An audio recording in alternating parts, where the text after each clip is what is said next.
I'm most pleased and honored to be invited to share my perspective on Starkville's oldest African American community and the unrecognized black neighbor of Mississippi State University. I thank Dr. Brian Williams for reviewing my publications and inviting me to speak today. I recognize Nikita Gandhi for collecting my publications and archiving them into the university library. Special recognition to Jennifer McGillian for her tireless efforts assembling my African photography exhibition, which was launched today. My focus today will accent the caveats that led to the underdevelopment of the Needmore community. The information that I share with you today, I classify as raw data because the research has never been presented in a formal setting before. Together, we will take a personal close-up and personal examination of geography, migration, the white male, eminent domain, urban renewal, and the black church, all contributed to the demise of a proud community and Mississippi State University's next-door neighbor. Class, race, and racism is as relevant as ever today. It's not easy being black in this country. These, along with race, poverty, inadequate legal assistance, were the arch enemies of Needmore's community.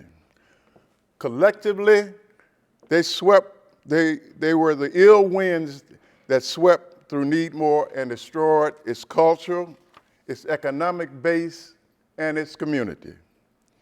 The background of Needmore is unique. Since its founding and development, the community struggle to transform Needmore has been the apex of a rich and diverse African American culture throughout Starkville and the Oktibbeha County. It was a culturally rich community. Needmore is not an ever-evolving community because the racist system that spearheaded the direction and the destruction of this neighborhood still exists. These acts of racism narrowed Needmore's parameters of growth and development. A marginalized community of people fighting the institutional racism of Starkville and Mississippi State University was an uphill battle. First, we need to understand what type of race relations existed during that era. I was born and raised in Starkville, and my finger was on the pulse of the racial climate in Starkville during that era. It was a toxic, redneck, racist environment where Negroes were viewed as subservient. Why am I using the term Negro? That's what the white racists label us as, Negroes. They continued to stymie Negroes' struggle to become black and their transition to African Americans. There was a disdain toward any white who reached out to help the citizens of Needmore's advancement.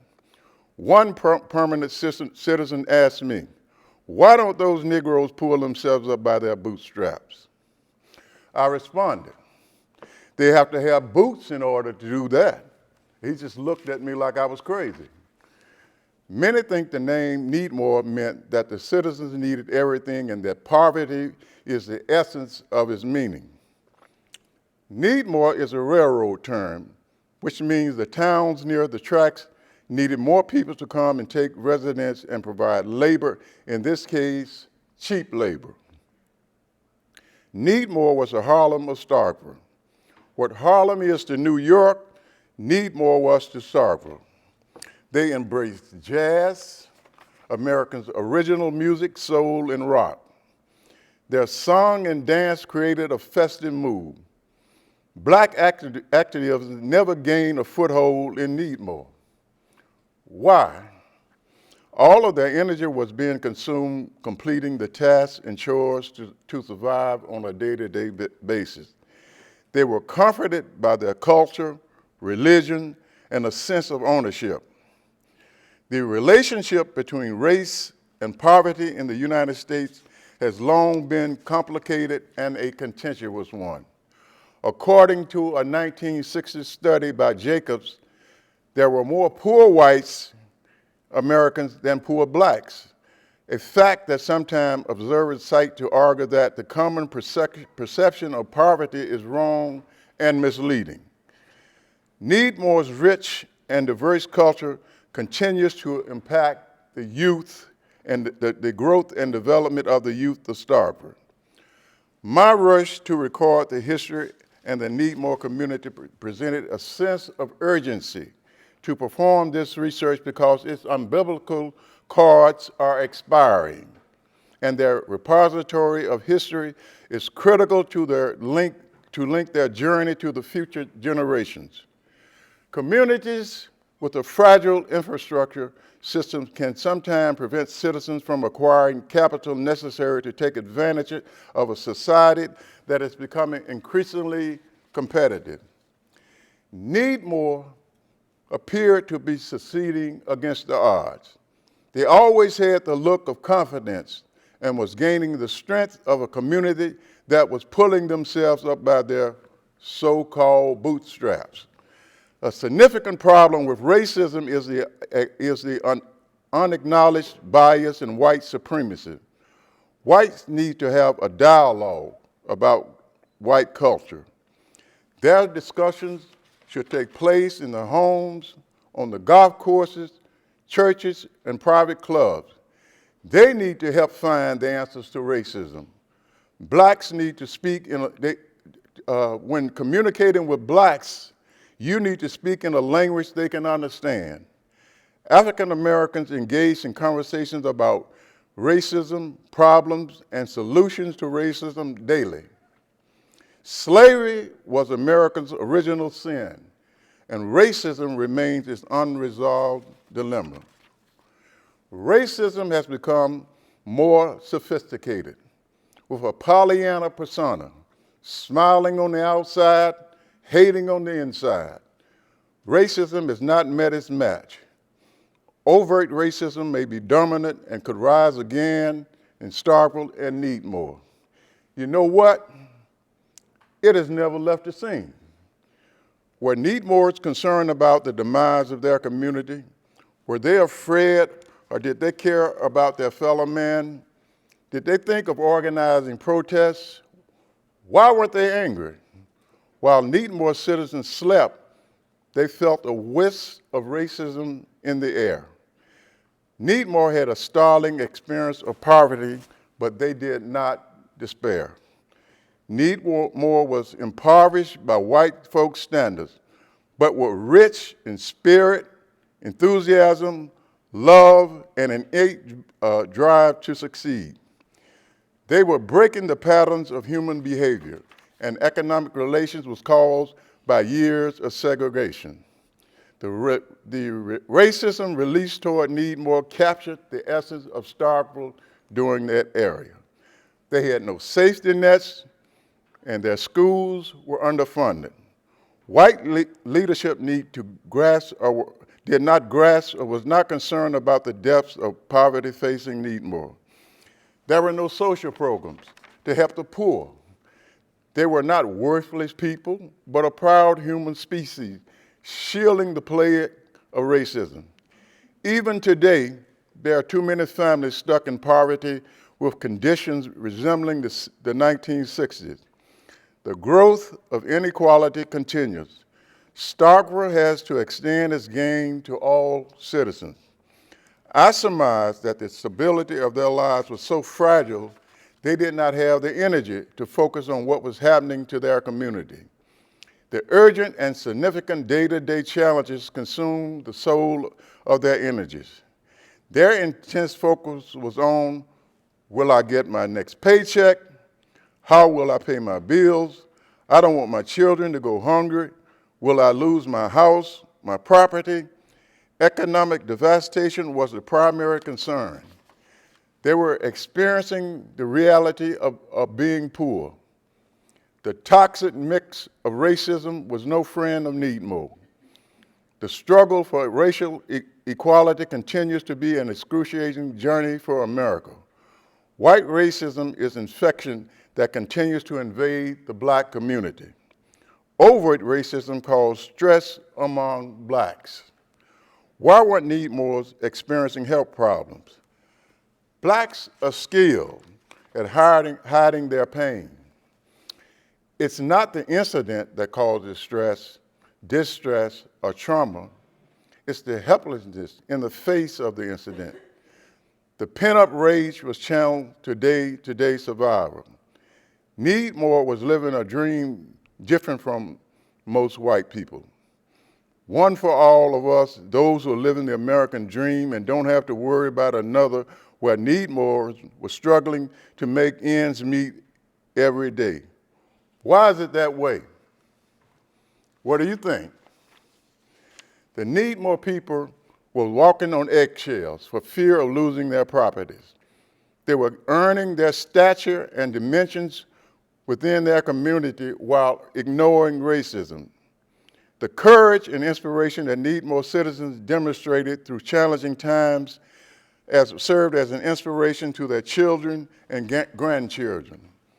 Caring for the land and neighbors is a part of Needmore's legacy that is still upheld today. They watch for suspicious persons, which was a rarity in Needmore. The community was experiencing poverty with very little crime. Mississippi State had their bulldog, and he had a vicious bite. Needmore had fraternal love, while Starkville had their isolated mansions and colored signs only. Needmore was a happy-go-lucky family. Why did whites want to destroy the community? Or did they just didn't care? Why did they want to take it away? Needmore needed a watchdog to watch the bulldog. The evil winds of racism swept into Needmore and poisoned the culture and stability of a proud community. They were gaining strength from poverty and racism. The Needmore citizens continued to be denied money by the financial institutions of Starkville. If you were white, back loans were readily available, but blacks had to produce ownership of property, and many were still denied. Needmore was a unique culture, never appreciated by white Starkville nor the urban planners. What role did geography play in the demise of Needmore? One of the biggest detriments to the upward mobility and quality of life was its location to the immediate vicinity of Mississippi State University. The university viewed the land as a valuable asset, as plans were made to expand its campuses and categorize its residents as subservient Negroes. The humankind of Needmore was never a part of Mississippi State or the Starkville community when it pertained to African Americans. I remember asking one university professor, why don't this institution get involved and design a proposal to improve the quality of life for their neighbor? He responded that the university does not interfere with the politics of Starkville. He missed the point. It was never a political issue, but a humanitarian issue.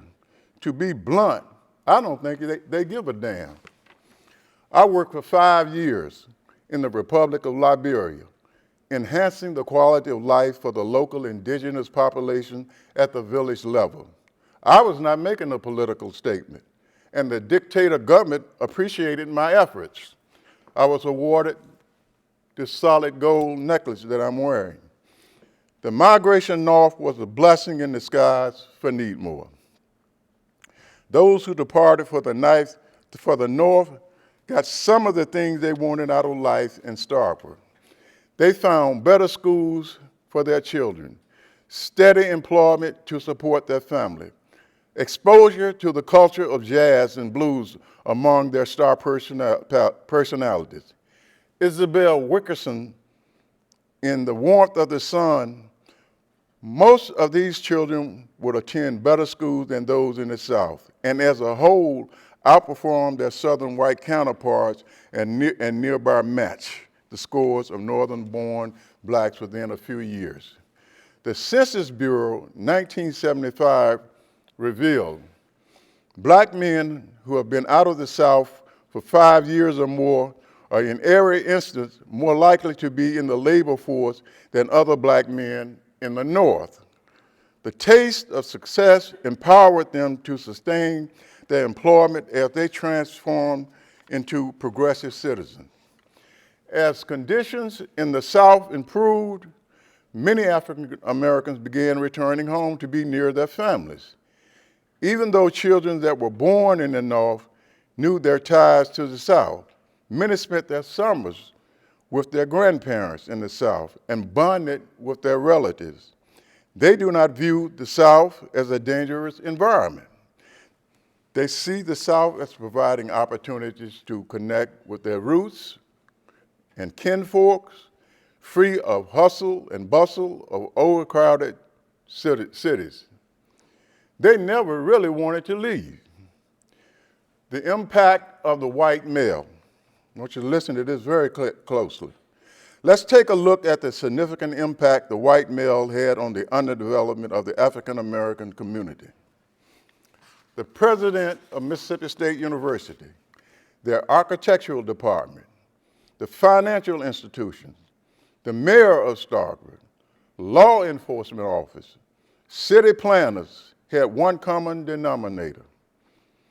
These influential positions were all held by white males.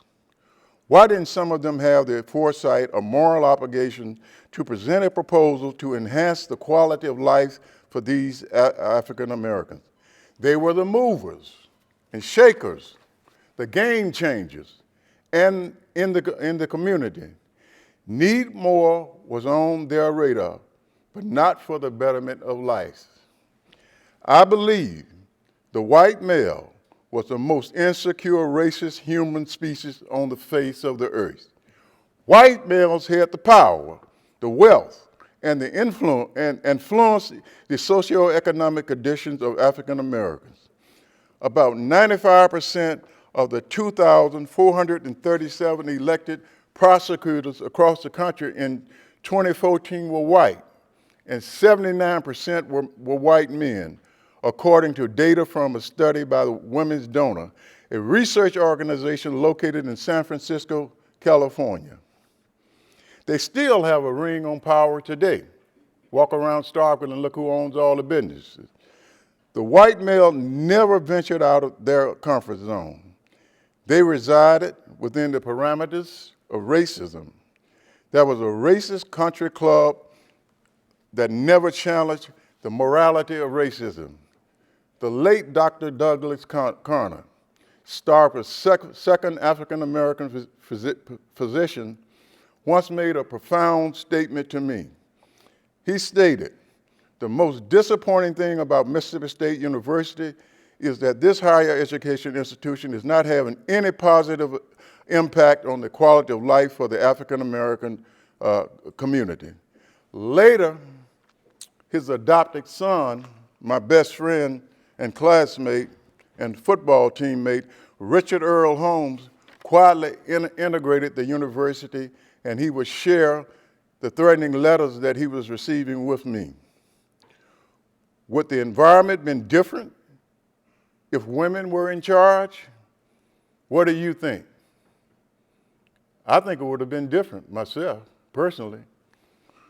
The white male was part of an exclusive club, and their membership was certified as long as they comported themselves within the parameters of racism.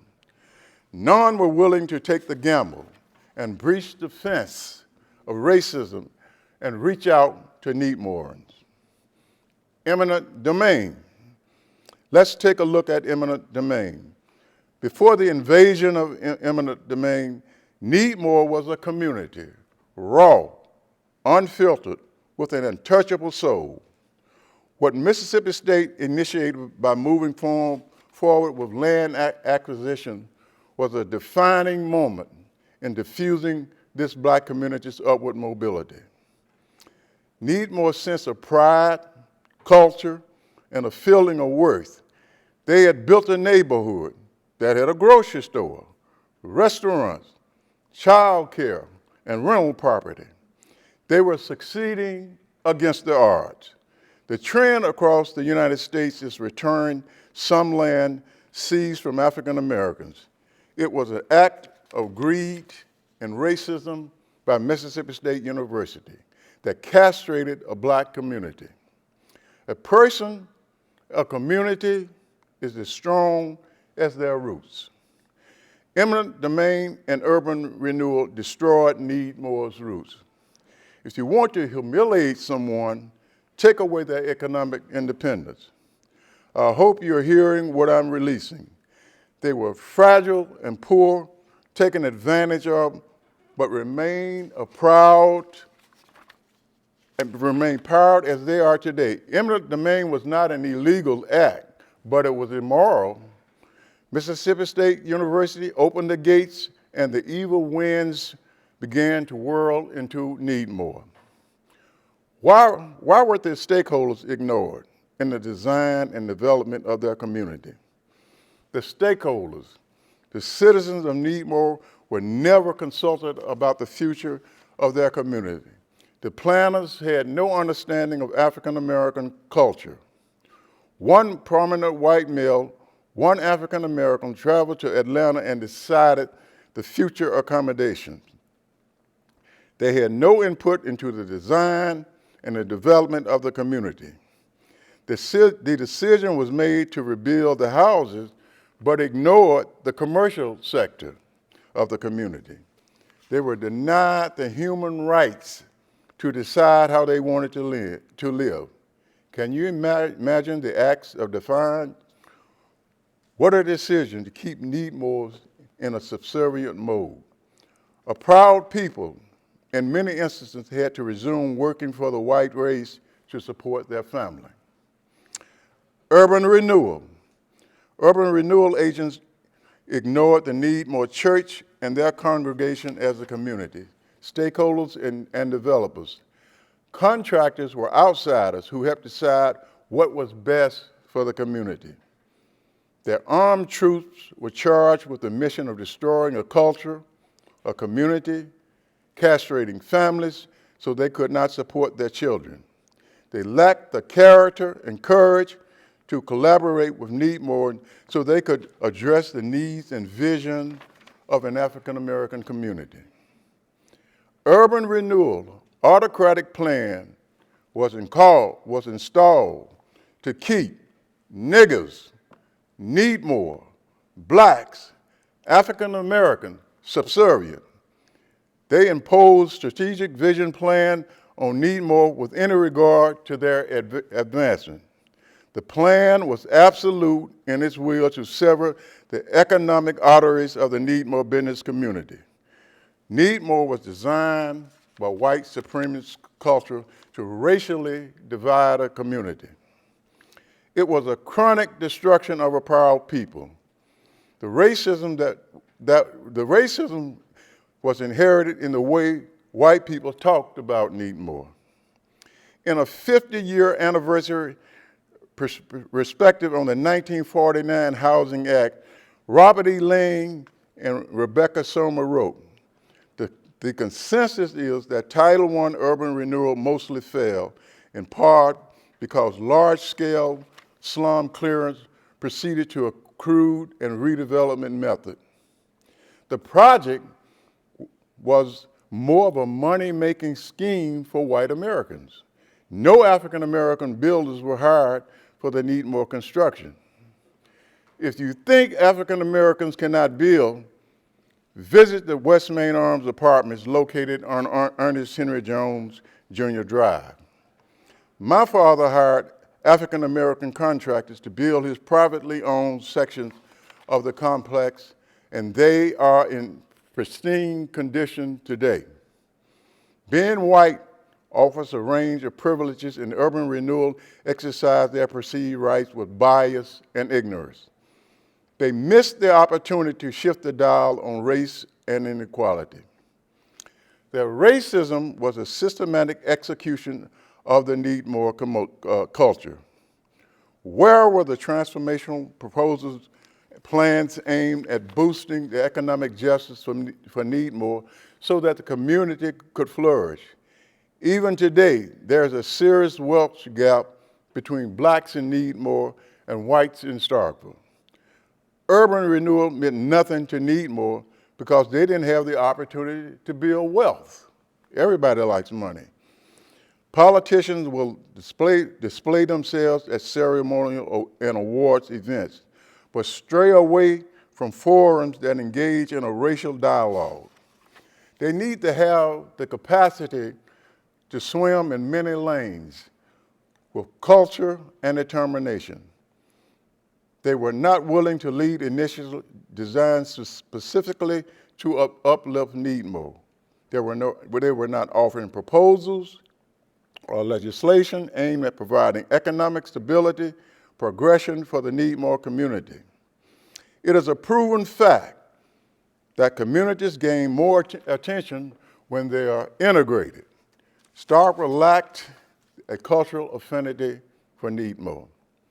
If they cared about this issue, they should have been involved in grassroots engagement. Starkville never acknowledged its sins of creating patterns of segregation.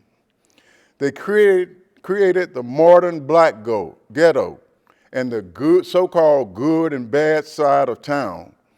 Starkville was the social engineer that created these conditions. It is immoral for people to have to live in concentrated black poverty where incubated stereotypes about black people were born. As a city, Starkville was not committed to ending segregation. Needmore should be a sustainable community that was offered opportunities of equal value. They never offered proposals or legislation aimed at providing stability and progression for the Needmore community. White racists need to stop pretending that they are not as bad as they are. There were no plans to create a positive, inclusive environment between Starkville and Needmore. Starkville never attacked fundamental segregation. 40 years of research data shows that integration works. The Needmore Black church was very complex and misguided. The Black church has always led the civil rights movement in the United States. The protest tradition was never alive in the Black church of Needmore. The pastors remained silent on racism, inequality, even though they were victims of systematic racism themselves. You cannot have a church in a community that ignores racism and poverty. Something is wrong. They should have insisted that the options for widening Needmore so that they could change the course for prosperity. A major new survey of more than 35,000 Americans by the Pew Research Center finds that the percentage of adults, aging 18 and older who describe themselves as Christians has dropped by 8 percentage points in 7 years, from 78.4% in an equally massive Pew Research survey in 2007 to 70.6% in 2014. The lack of influential leaders in the political arena hurt Needmore's cause. The Black churches did not foster community organizations nor political leadership. Any church calling extends beyond the walls of congregation and should reach out into the community. Today, many in the community are becoming pessimistic about the church and religion. God is not good all of the time. Ask the people who need more. In fact, sometimes God is not for poor black people. As a black man in a nation that has taken too many pains to remind me that I'm not a white man and not capable of managing my responsibilities or my voting rights, I know that this American God may not be my God. Is God a racist with a plan? Does he have a problem? There was no united front among black churches. Did the black churches fail the poor? Churches were the only structured form where the Needmore community could have organized, planned, and initiated institutional change. The churches should have been more than a spiritual forum for Needmore. It's a church's duty to reflect accurately the times we live in. They were saving souls, but ignoring poverty. Needmore needed a Black Lives Matter movement and a younger generation who had a dislike for the white hierarchy and a sense of passion. The church was not committed to ending segregation. Trying to say that we don't have racism is like ignoring this cancer that is growing all of us. Racism is not in the September of its years. It's a budding spring harvest, its roots gaining strength, being fertilized by social media, symbols of hate, and insecure egos. Ministry should have been committed to public engagement, connecting theology with social issues. God talk should encourage human action and weigh in on matters of public concern. Needmore and Starkville needed a dialogue that resulted in a plan for economic achievement and empowerment for this community. The black churches of Starkville and Needmore were not a force of change, nor did they preach economic independence. The reach of the ministry was a show and tell performance on Sundays filled with emotional outbursts. They were preaching spiritual points, such as, his fleet was white as snow, and the streets in heaven were paved with gold. But when it rained, Needmore streets was paved with mud. I recall my visit to Cairo, Egypt, and a professor urging me to visit the Coptic Museum. Entering the museum became a mind-expanding spiritual awakening moment for me. All of the depictions of Jesus Christ was black. All of the paintings, sketches, and sculptures were black, with woolly hair. What happened to Jesus in the United States? How did he get to be white with long, stringy brown hair? Where did this transformation take place, or did it? I wonder if the white people of Starkville ever experienced a come to Jesus moment. If they have, Needmore citizens worship a different Almighty. Was Jesus created and programmed in the thought process of Negroes in the United States? That church should have been more than a spiritual form for Needmore. Liberals and progressive faith has always led movements that affect change in our society. Blacks are eager to forgive because the act releases them from pain, from the desire of vengeance, so that they can channel their energies through a more productive avenue. They address systematic issues that continue to harbor racism. The path for the faithful is a level playing field, economic parity that support quality of life for family.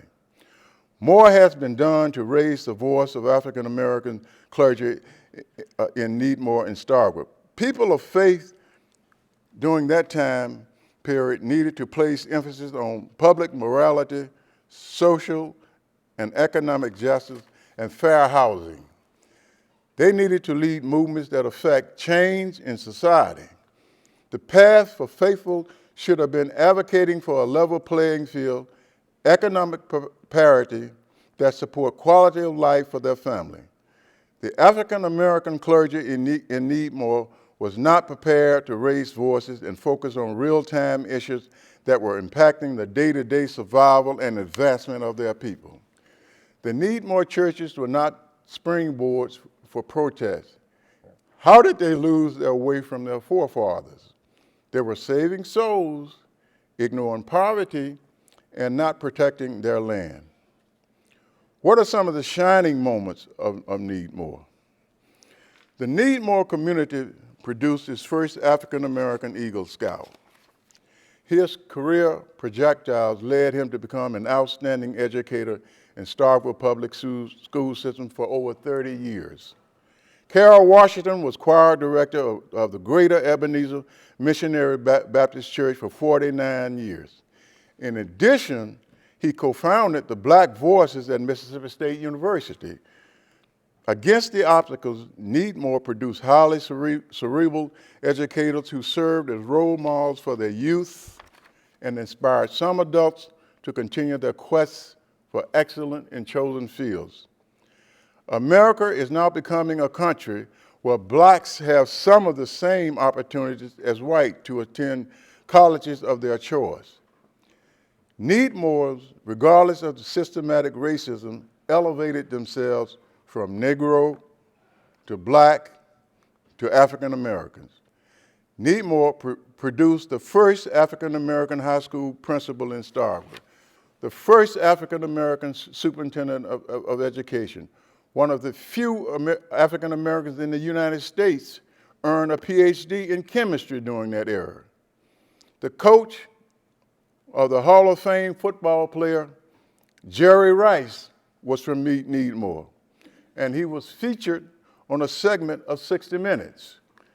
Athletic competition was key to adding character to the children of Needmore. Its history dates back to Elon Walker, whose parents, Guy Walker and Annie A. Bell, relocated to Needmore from Michigan and settled on 302 Jernigan Street.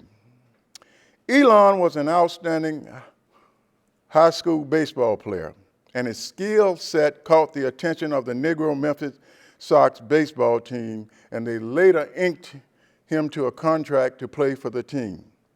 With 6 feet, 160-pound frame, Lefty, as he was called, was not the prototype major league pitcher.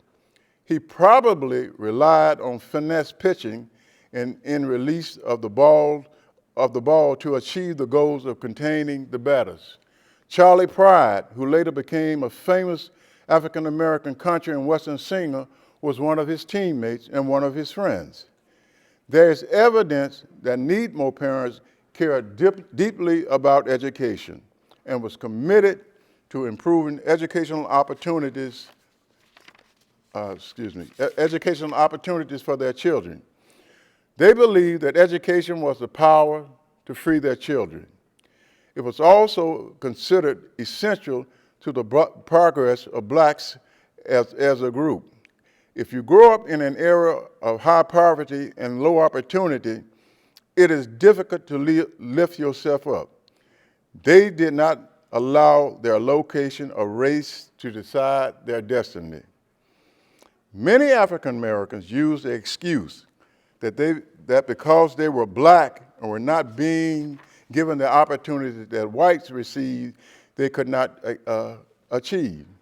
This was not the thinking of parents and their children in Needmore. They decided that the only way they could get what they wanted was securing an education. Not going to college was never an option. They knew that poverty would limit their children's social and employment projections. They had a contagious passion for culture, family, religion, friendship, and good life. Needmore's community has always acknowledged that the family is the best investment that enables their children to seize the opportunities and become productive citizens. Dr. Fenton Peters, through the stature and dimensions that he earned in education, became Starkville's first African-American principal.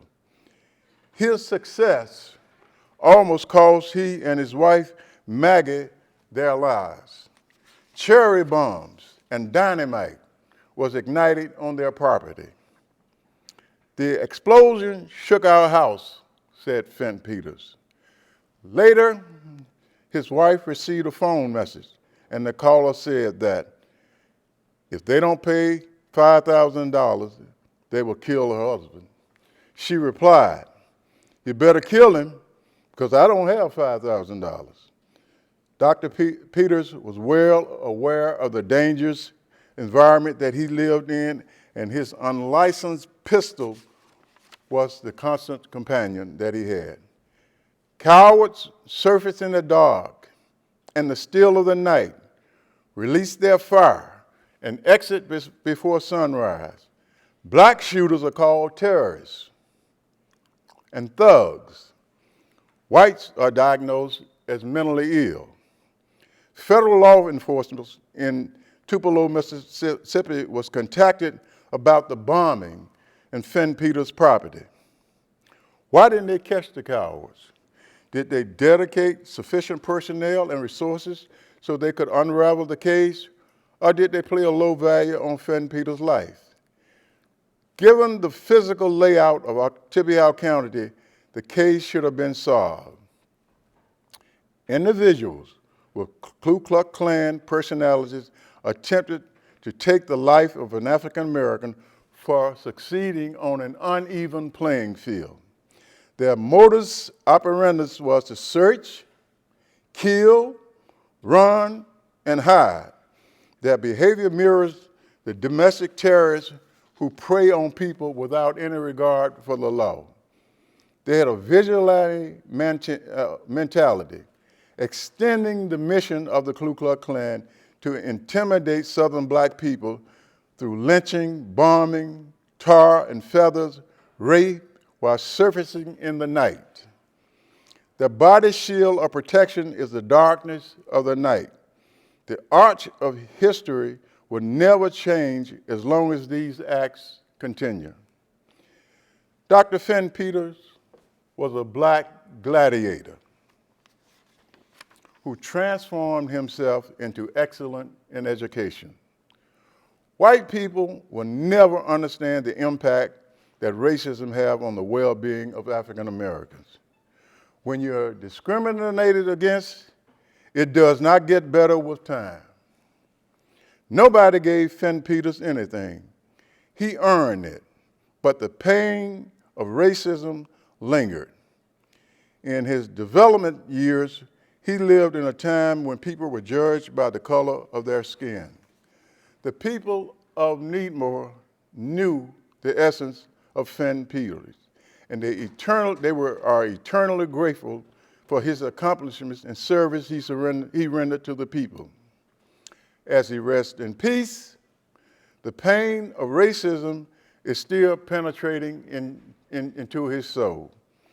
Many articles have been researched and penned about Needmore, but these publications avoid or releasing information on how racism impacted Needmore's community. The authentic history of Needmore cannot be codified if racism is not interpolated into the events that caused its demise. You have to shoot from the hip if you want black people to trust you. Sugarcoating their experiences and pain is an insult. The scholar, Dr. Cornel West, often states, race matters.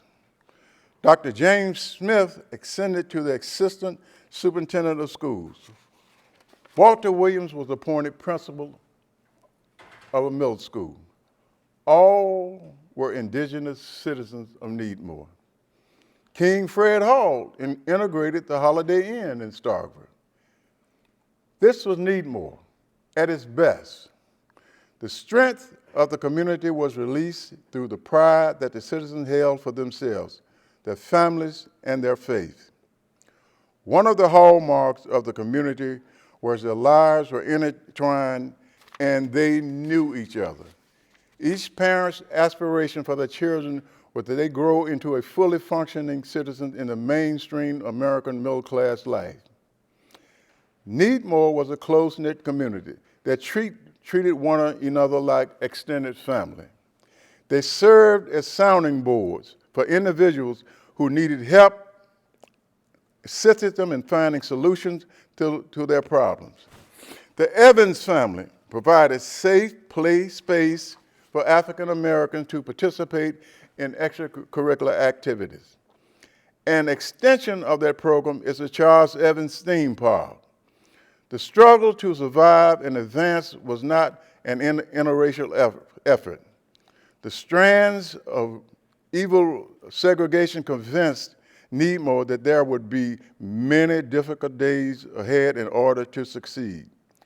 Unity and focus and determination were the key ingredients they must adhere to so that the advancement of humankind could be progressive.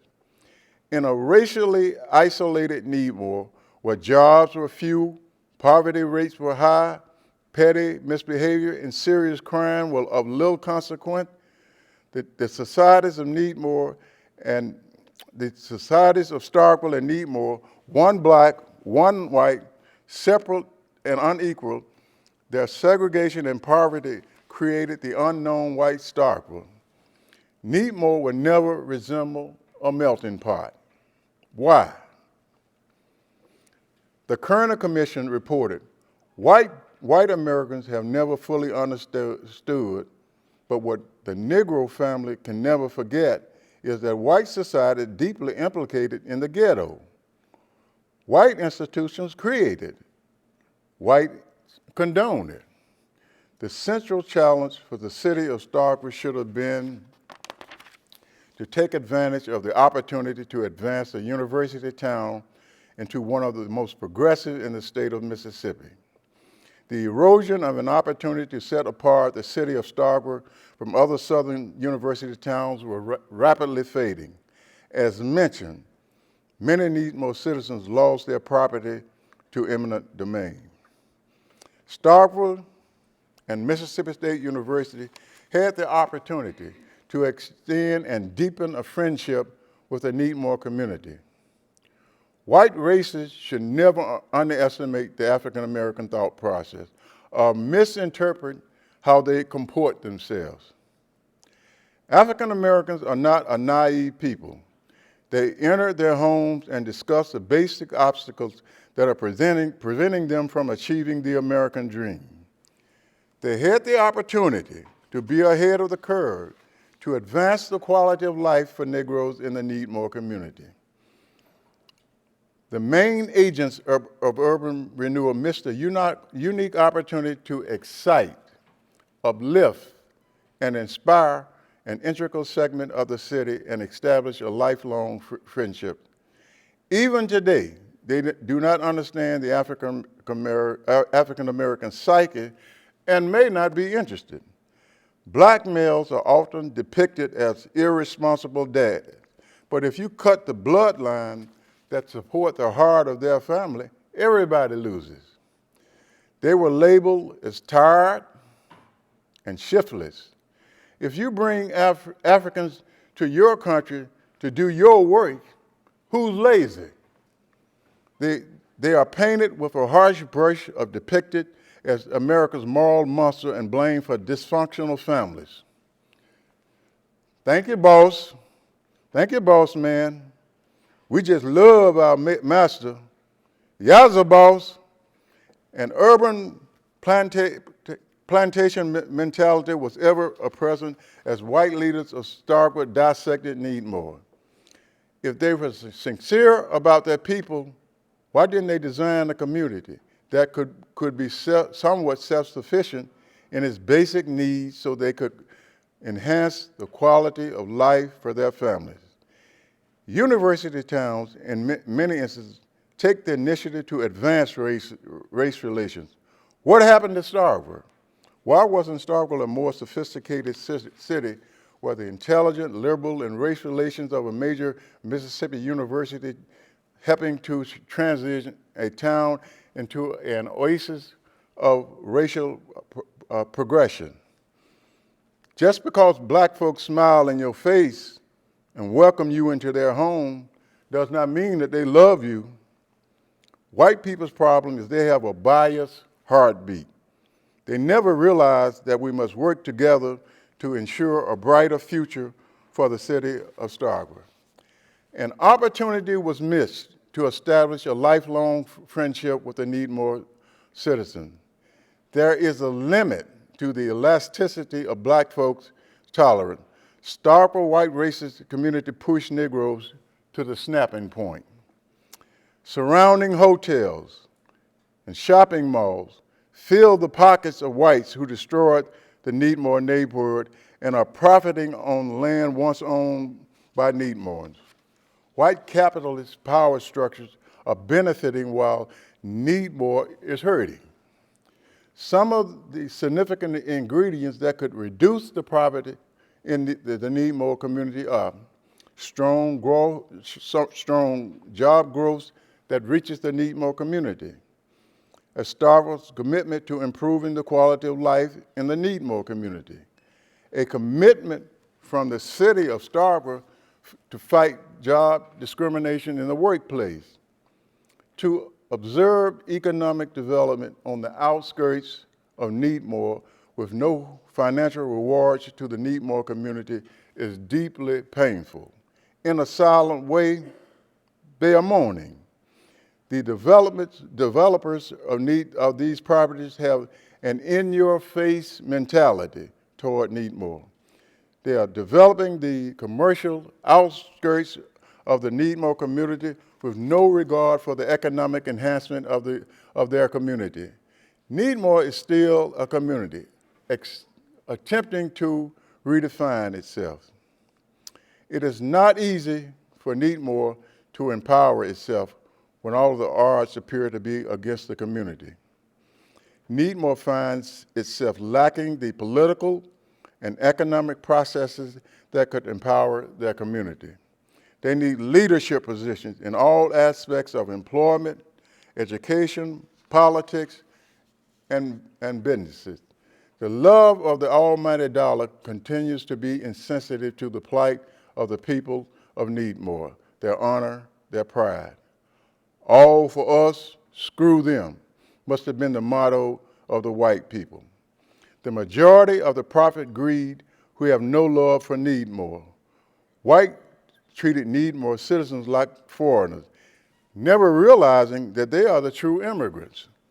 Urban Renewal was the Trojan horse that stumped the lifeline out of Needmore. The strategy was to keep Needmore citizens in a subservient role. Nearing the end of my presentations, please note that Needmore was impoverished by white folks' standards, but was rich in spirit, love, enthusiasm, and an innate drive to succeed. Needmore was breaking the patterns of human behavior and economic relations that was caused by years of segregation. The racism released toward Needmore captured the essence of Starkville during that era. Mississippi State University still have its bulldog. Finally, African Americans who have advanced up the socioeconomic scale tend to replicate the lifestyle of white America. They adopt their ways, their value system, and comport themselves as whites. Many located to comfortable neighborhoods and never revisited the low-income areas. Why? I think they did not want to be reminded of the pain, poverty, and racism. Some would have remained in their neighborhood if racism had not stymied the quality of life. I challenge Mississippi State University to think outside the box, offer free tuition and adult education to Needmore citizens, develop a proposal to upgrade and preserve the Evans theme park, and recreate the Dreamland restaurant experience, a Black-owned Southern-style restaurant that hires Mississippi State students and trains them in management. The Evans theme park drew national and international attention for the Starkville area. CBS, NBC, CNN, The Ellen DeGeneres Show, and the People's Republic of China highlighted the Charles Evans love story and the Evans Museum. Provide funds and extend the research to record Black life in Starkville. The teaching about the journey of Needmore community will never appear in classrooms or history books. Their stories is Starkville's 1619 project. The problem is its circumstance has never been front and center. The plight of Needmore has never been aired because whites own and filter the news media. They suppress certain issues that finally go away. We have a society that does not want to confront the anti-blackness that is core of our community, institutions, and ourselves. We owe it to our students and future generations to teach the truth. A more honest and accounting of our history, and those who want to better understand the environment and are open to new narratives that will advance mankind. I leave here today with a heavy heart, knowing that this type of research will never be taught in a classroom. To teach history is to teach the truth. It will never leave this room. We are in the dark ages of suppressing the truth, but young people are learning on their own. They are teaching themselves. All of us need to ask ourselves, how much did I try to improve mankind? Finally, in closing, let me present my poem that I hope the black voices of Mississippi State University will score to music, and it become the national anthem of Needmore. The culture of Needmore. The people, poetry in motion, hip walking, jive talk, a certain sway. Duke Ellington took the A train to Harlem. Black folks danced their way into Needmore. Barbecue sandwiches, ice cream sodas, collard greens, and cornbread. Jukebox blaring, melodic music humming in the air. Fish sandwiches and fun times at the Dreamland Cafe. Children walking and singing in the rain on their way to school. One light bulb houses their castle. Coal burning heaters their warmth. Gardens, chicken coops, and pigsties.